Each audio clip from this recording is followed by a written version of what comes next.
Community college. Most likely. Let's talk about it. Hey everyone, Acacia here. Hi, I'm Katie, your college big sister, here to help you navigate the college crazies, something we're not taught how to do in school. As you all know, I am a huge advocate for going to community college first, then transferring to university to save money on costs. I did that myself, have zero regrets. So of course, that's my first instinct.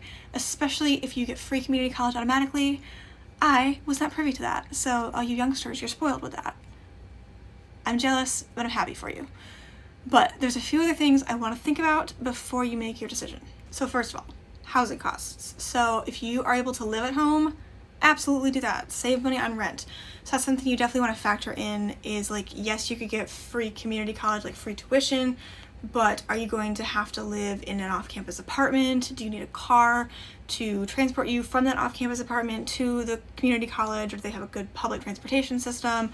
You need to factor in all of those costs, so definitely think about that one first. Okay, this is the number one thing I want you to be thinking about when making this decision. If you have a school where you're like, this is the school I'm transferring to, or like, this is the school I'm going to, and there's like nothing else, I want you to make sure that if you choose to go to community college first, that you are going to be just as included as a transfer student as if you went there the full 4 years. What do I mean by this? A lot of times, universities play favorites with their 4-year students. It's because it looks better on paper to have students at a university for all 4 years. It's a whole bureaucratic thing. That's a video for another time. But they want to have more 4-year students. And so they play favorites with their 4-year students, and they exclude transfer students from anything from programs, like cultural programs, first-gen programs, etc., scholarships and financial aid opportunities. They don't provide proper resources to make sure that transfer students feel included and like welcome and have a sense of belonging. Because I always say, college is very much 50% academics, 50% social.